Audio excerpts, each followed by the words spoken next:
오늘 성경 말씀은 두 군데 마태복음과 누가복음 같이 조3면에 적혀진 대로 우리 같이 함께 낭독하겠습니다. 헤롯 왕 때 예수께서 유대 베들레헴에서 사심에 동방으로부터 박사들이 예루살렘에 이르러 말하되 유대인의 왕으로 나신 이가 어디 계시노?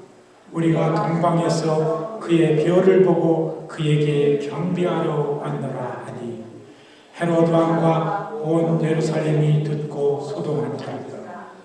왕이 모든 대제사장과 백성의 서기관들을 모아 그리스도가 어디서 나겠느냐 물으니 가로되 유대의 베들레헴이오니 이는 선지자로 이렇게 기록된 바 또 유대 땅 베들레헴아 너는 유대 거울 중에 가장 작지 아니하도다.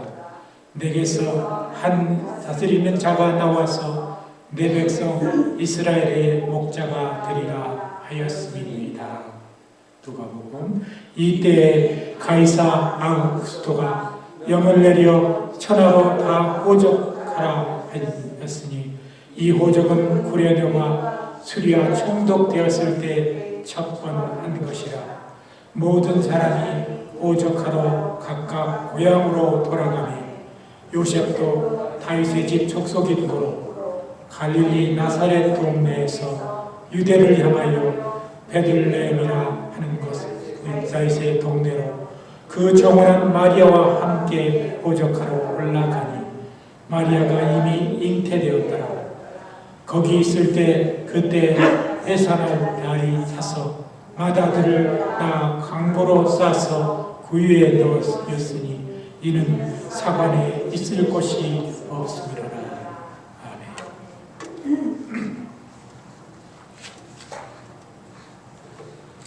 예, 오늘 특별히 특송 오 거룩한 밤 찬양 같이 드리겠습니다.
우리가 해마다 성탄절이 다가오면은 서로 나누는 인사말이 메리 크리스마스 이렇게 서로 인사를 나눕니다. 이 말은 기쁨의 구세주의 탄생 소식이라는 그런 뜻을 의미합니다. 이것을 스페인어로 우리가 많이 여러분들이 들어보셨을 텐데 이 펠리스 나비다 이렇게 말하고 그리스어로 헬라어로는 칼라 크리스토게나 그리고 독일어는 벨리 베이 아크텐 이렇게 말합니다. 또 프랑스어로는 조이유 노엘이라고 한다고 합니다.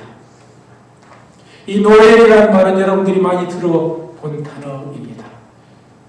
우리가 예배 처음에 드리는 이 크리스마스 찬양 속에 노엘이라는 단어가 바로 여기 프랑스 말에서 나온 것입니다.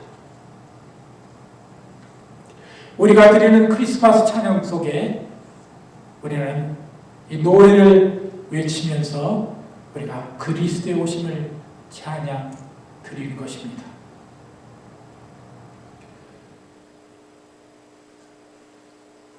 얼마 전까지만 해도 이 일본 사람들은 제가 한 나라를 어떤 비웃기 위해서 하는 말이 아니라 이 메리 크리스마스를 말할 때 메리 크리스마스 이렇게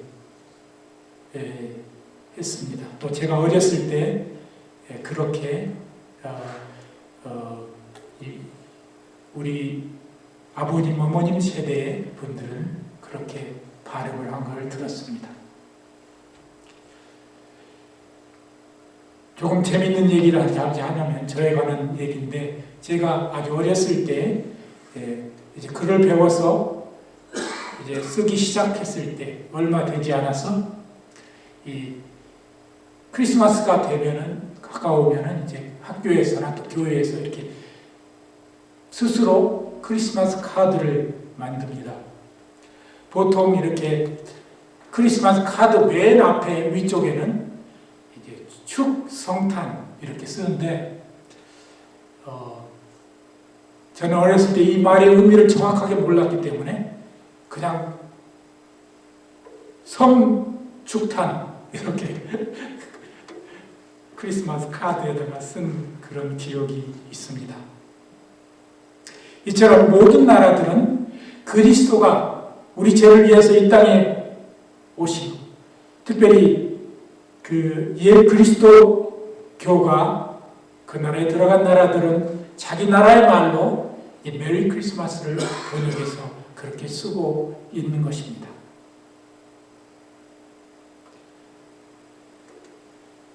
세상 어느 민족에게나 또 어느 누구에게라도 우리를 죄에서 구하기 위해 오신 구세주의 탄생의 소식은 커다란 기쁨의 소식이며 바로 복된 소식인 것입니다. 지금부터 2020여 년 전 우리 구세주 예수 그리스도께서 오셨을 때 그렇게 많은 사람들이 그리스도를 영접하지 않았습니다. 사실 오늘 우리가 이 본문 속에 헤롯이 등장하지만 그는 진심으로 그리스도를 환영하는 사람이 아니었음을 우리는 본문을 통해서 알 수가 있습니다. 정말 그리스도 앞에 경배하며 영접했던 것은 소수의 무리라는 사실을 우리는 알아야 합니다. 그들은 어떤 마음으로 구세주를 맞이했을까요? 성경 속에 오늘 본문에서 동방의 박사들은 별의 인도함으로 먼 길 여행 와서 구세주를 맞이하셨습니다. 또 경배하였습니다.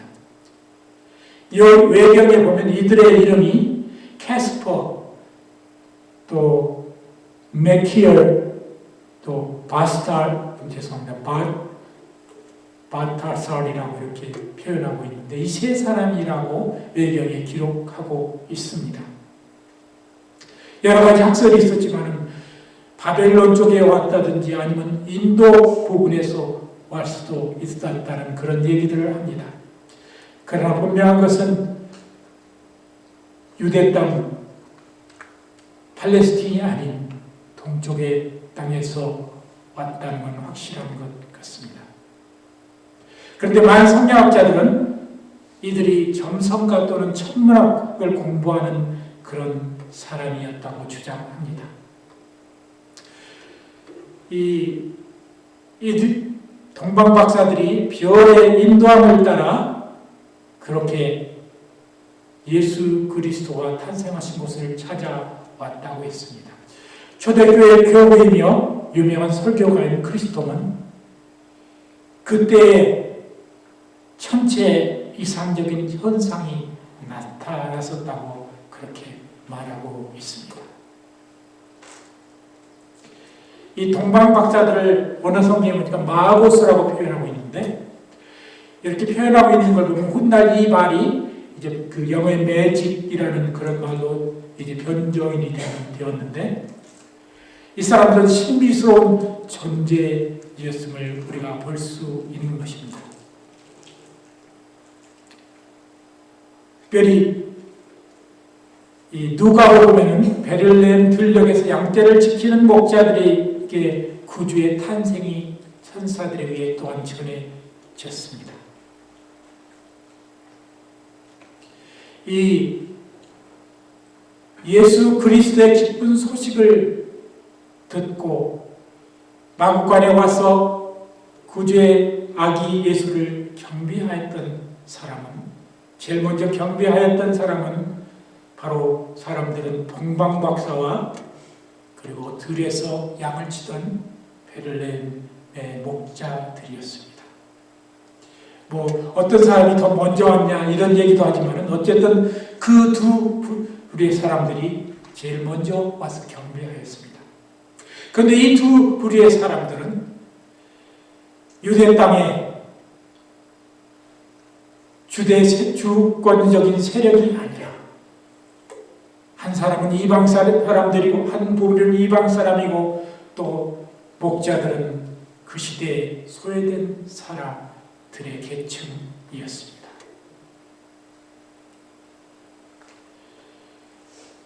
또 한 가지 우리가 이 그리스도를 경배하는 사람을 통해서 볼 수 있는 것은 이 동방박사들도 그렇고 또 양을 치는 목동들도 그렇고 별의 움직임을 주시하는 사람들이었습니다. 동방박사는 천문학을 연구하기 때문에 당연히 그렇게 천체를 늘 관찰하고 그것에 따라서 우주의 그런 현상들을 예언하기도 합니다.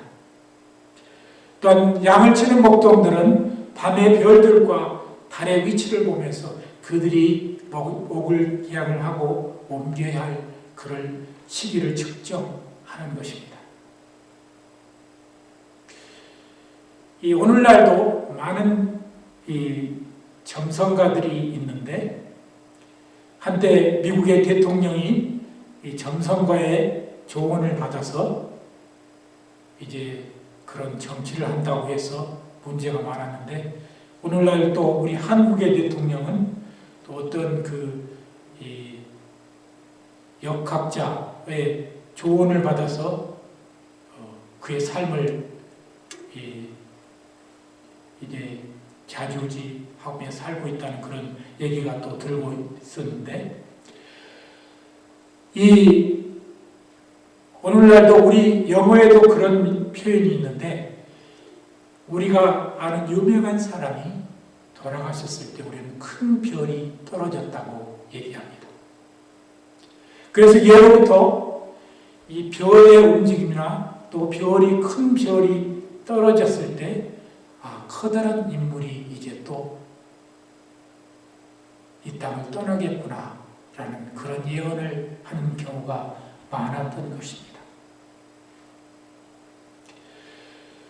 저는 오늘 우리가 읽은 이 본문을 통해서 예수님의 탄생 당시에 주위의 사람들은 어떤 마음과 상황 속에 있었는지를 살펴보고 또 오늘 이 세대에 우리는 그리스도의 오심을 어떤 마음과 자세로 받아들이며 구주 예수의 탄생을 축하해야 하는지를 상고해 보도록 하겠습니다.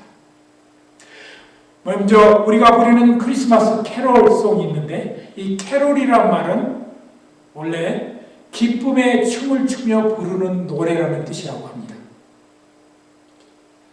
우리는 구주의 탄생을 맞이할 때 그저 날뛰는 마음보다 마음 깊은 곳에서 우러나는 감사와 존경의 마음으로 크리스마스를 대해야 하는 것입니다.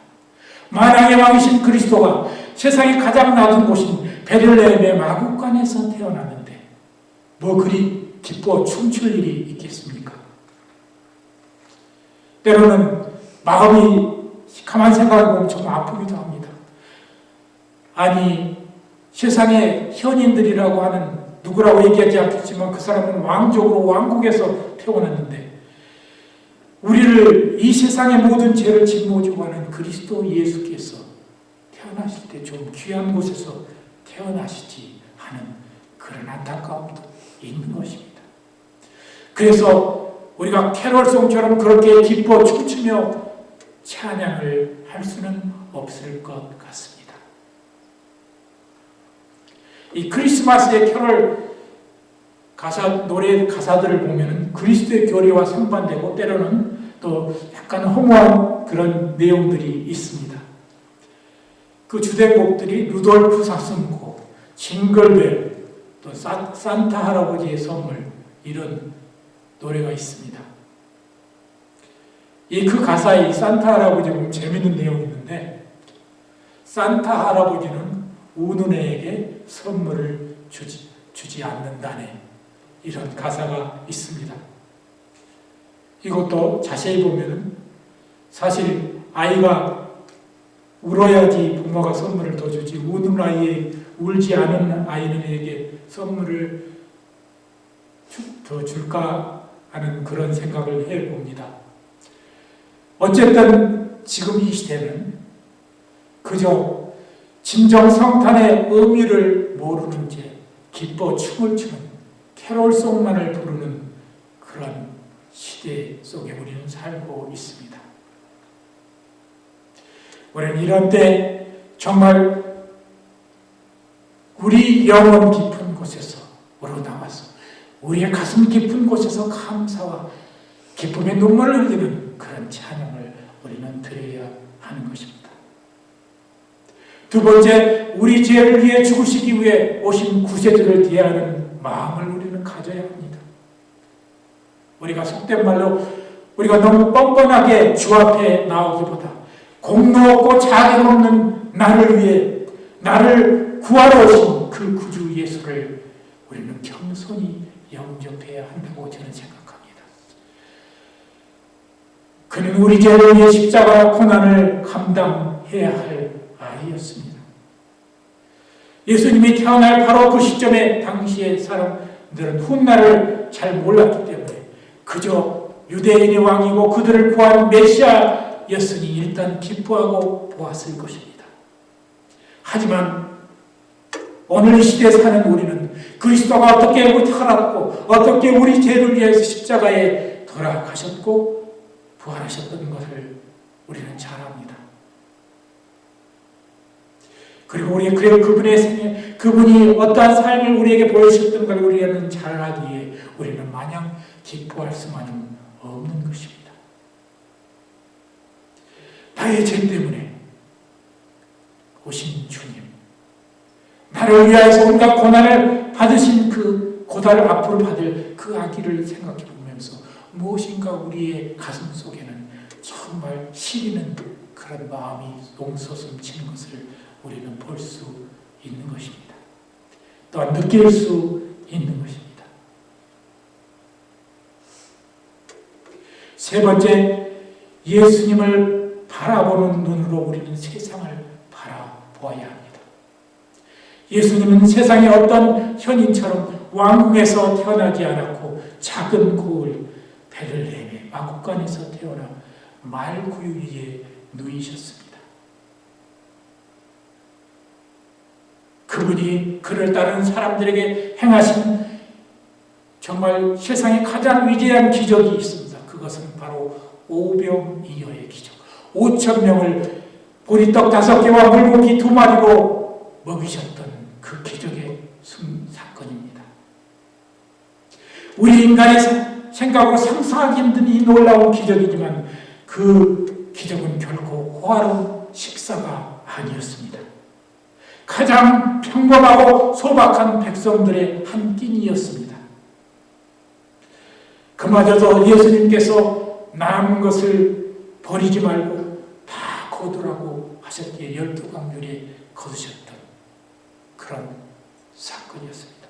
우리는 오병이어의 기적을 보면서 좀 더 멋있는 이런 기적을 베풀 바에는 좀 그 당시에 가장 맛있는 식사로 들에서 아주 기쁘게 아주 즐겁게 그렇게 배를 부르도록 먹을 그런 화로운 식사였으면 좋은데 물고기 2마리와 보리떡 5개를 축사해서 떼어서 나누어서 먹는 그 소박하고 아름다운 주의 백성의 식사를 우리는 느껴야 하는 것입니다.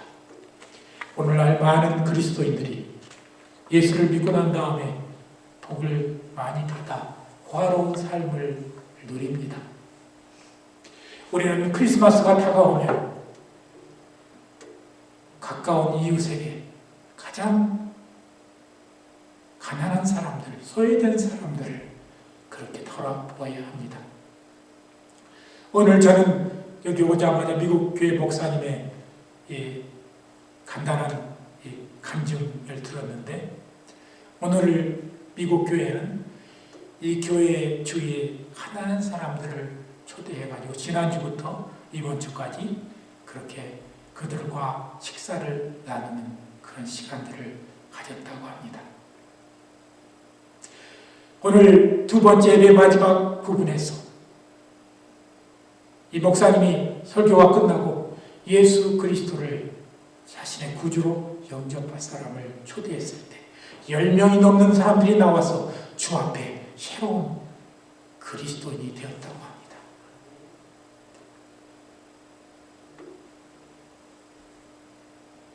우리는 그리스도인으로서 주어진 것을 다 누리고 살기보다 우리가 가진 것을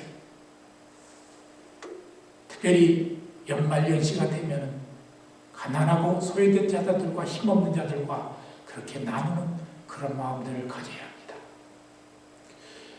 오늘도 우리 교회에도 지난주에 여러분들이 헌금해서 이렇게 모은, 그렇게 많지는 않지만 모은 헌금을 이 노숙자들을 위해서 사역하는 그런 단체에 제가 지난주에 기부하였습니다.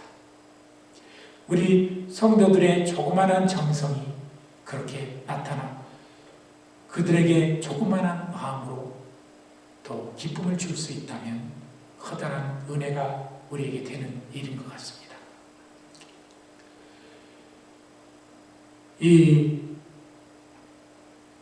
우리가 지난해에도 불렀는 이 펠리스 나비다라는 그런 성탄 노래가 있습니다. 여러분들이 잘 알 겁니다. 펠리스 나비다, 펠리스 나비다 이렇게 시작하는 찬양.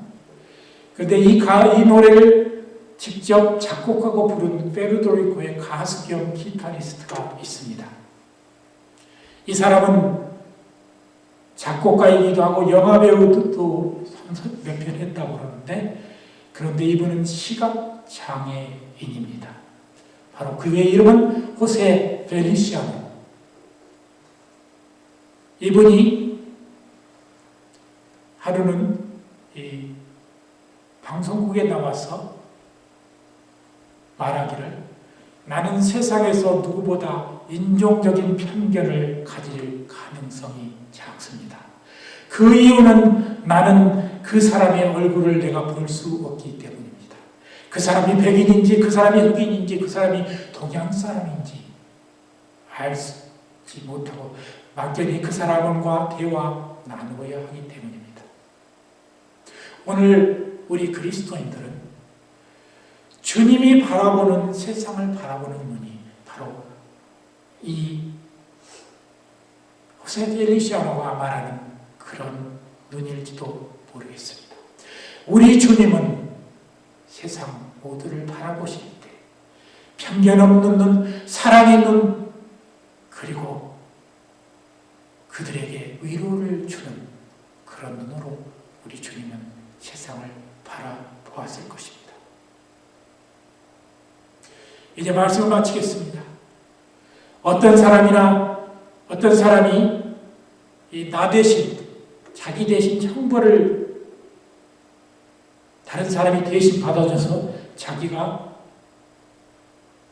감옥에 가지 않고 형벌을 받지 않고 자유인이 되었다고 가정했을 때 아마 나는 평생 그분 앞에 항상 감사의 마음과 겸허함으로 몸둘 바를 모를 것입니다. 나의 죄를 위해 십자가 고난을 당하고 죽으시기 위해서 태어나신 우리 구주 예수님의 탄생을 맞이하여 우리는 더 겸허하고 낮아지며 우리는 예수님의 눈으로 세상을 바라보십시다. 이 크리스마스에 많은 사람들이 그저 즐겁고 내가 귀한 선물을 받을 수 있는 계절이고 또 많은 셀레브레이션을 할 수 있는 계절이기에 마냥 기뻐하는 그런 것이 아니라 오늘 진정한 그리스도의 예수를 맞이하는 아기 예수를 맞이하는 우리는 좀 더 겸손하고 좀 더 우리 영혼 깊은 곳에서 기쁨의 눈물로 찬양할 수 있는 그런 그리스도인이 되십시다.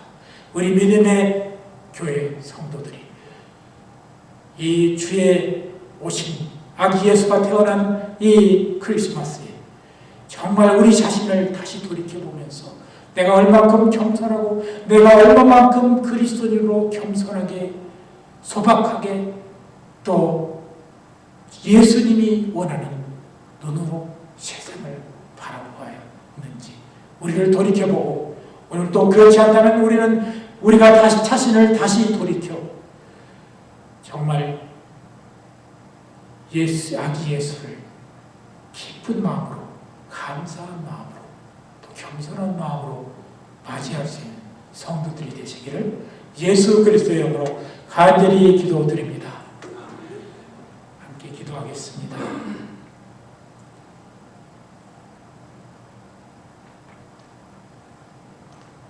나를 사랑하사 나를 위하여 자기 몸을 버리신 우리 구주 예수 그리스도의 은혜를 감사합니다. 그가 이 세상에 오신 그날도 여전히 세상은 혼란스럽고 심지어 아기 예수를 사람이 머무는 것에 맞이하지 못할 정도로의 그런 세대였음을 우리가 생각합니다. 만약 오늘 이 시대에 그리스도께서 다시 오신다면 우리가 얼마나 그리스도의 오심을 깨닫고 맞이할 수 있는지 우리 자신들을 돌이켜보도록 이 시간 우리와 함께하여 주시옵소서. 우리 영혼 깊은 곳에서 감사의 눈물로 기도하며 감사의 찬양을 드리는 성탄절 되게 하여 주시옵소서. 감사드리며 예수 그리스도의 이름으로 간절히 기도드리옵나이다. 아멘.